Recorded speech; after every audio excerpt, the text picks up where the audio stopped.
पासून ते मोठ्यापर्यंत सर्वांना आवडेल अशी रेसिपी आहे आणि त्याचबरोबर खूप हेल्दी पण ही रेसिपी आहे. वेगवेगळ्या प्रकारच्या याच्यामध्ये मी पीठही वापरलेले आहेत. तर पूर्ण रेसिपी पहा, तुम्हाला नक्की आवडेल. चला. आणि हो, मी याच्यामध्ये काही जास्तीचे सॉसेस वगैरे काहीच ॲड केलेले नाही, तरीही खूप टेस्टी झालेले आहेत. अगदी घरचे मसाले आणि घरचं साहित्य वापरून ह्या सुट्टीमध्ये मुलांसाठी अशी मस्त डिश. चला तर मग हा पदार्थ बनवण्यासाठी लागणारं साहित्य सांगते. इथं 1 वाटी तांदूळ घेतलेला आहे, अर्धी वाटी डाळीचं पीठ आहे, चना डाळीचं पीठ आहे, अर्धी वाटी रवा आणि अर्धी वाटी आपलं गव्हाचं पीठ आहे आणि धने जिरे पूड. हे आपल्याला याची उकड काढायची आहे, म्हणून हे एवढं साहित्य मी सुरुवातीला सांगितलं आहे. फोडणीचं जे साहित्य लागणार आहे ते मी तुम्हाला पुढे सांगेनच.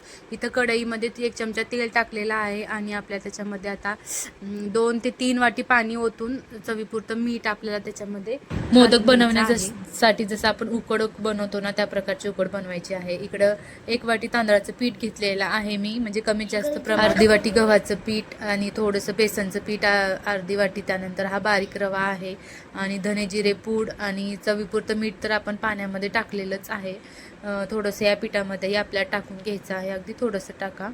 आणि सर्व जे पीठ आहे ते मिक्स करायचं. याच्यामध्ये तिखट जर तुम्हाला म्हणजे आवडीनं जर टाकायचं असेल तर तुम्ही टाकू शकता. हे मी मुलांसाठी बनवत होते म्हणून म्हटलं की तिखट जास्त मुलांना नको, म्हणून इथं मी फक्त पीठ मिक्स केलेलं आहे. त्याच्यामध्ये आपण बारीक कोथिंबीर वगैरे सर्व चिरून टाकू शकतो. पण इथं माझ्या मुलांना ते नको होतं, फक्त प्लेन असे राईस बॉल पाहिजे होते त्यांना, वाईट असं.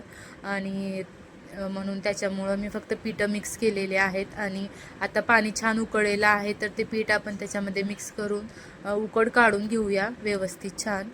जास्त पाणी पण आपल्याला याच्यामध्ये टाकायचं नाही आहे, कारण परत ते जे आपण गोळे बनवणार आहोत त्याला व्यवस्थित ते गोळ्याला आकार येणार नाही आणि व्यवस्थित राहणं हे होत नाही म्हणून.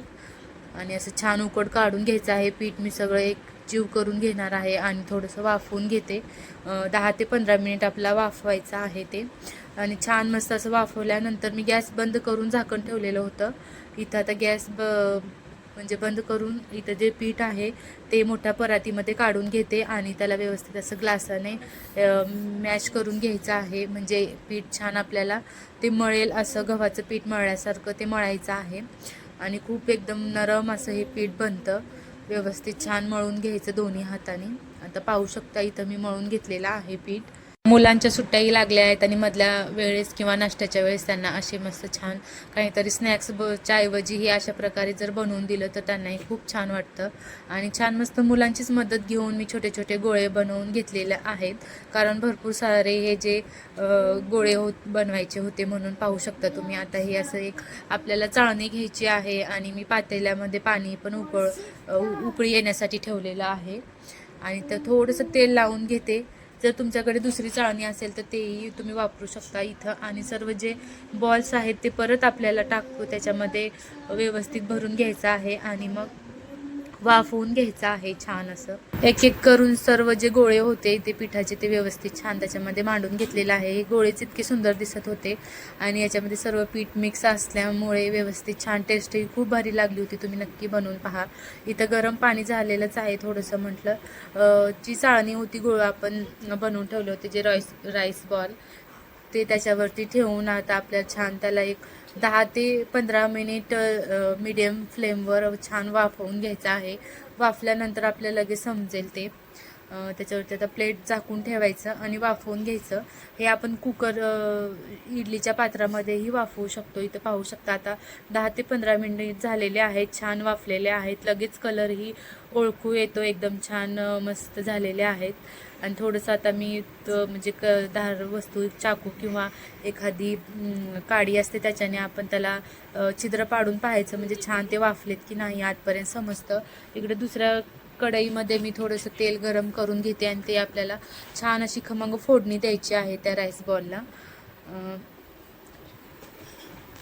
त्याचे कापही करून फोडणी देऊ शकता किंवा असेच अख्खे मुलांना आवडतात म्हणून इथं छान असं मी जिरं, मोहरी आणि भरपूर सारं लसूण टाकलेलं आहे. आणि चवीसाठी स्वाद फक्त म्हणजे खमंग असा स्वाद यावा म्हणून 4-5 लवंग आणि मिरे टाकलेले आहेत मी त्याच्यामध्ये. बारीक चिरलेली कोथिंबीर, चिली फ्लेक्स आणि थोडंसं लाल तिखट आणि त्याच्यामध्ये थोडंसं चवीपुरतं मीठही टाकलेलं आहे आणि त्याला मस्त छान असं मिक्स करून घ्यायचं आणि त्याच्यानंतर जे राईस बॉल बनवलं होतं तेही त्याच्यामध्ये आपल्याला टाकून घ्यायचे आहेत आणि छान असं फ्लेम स्लो करून थोडंसं हे पण आपल्याला जो मसाला आहे तोही वाफवून घ्यायचे आहेत.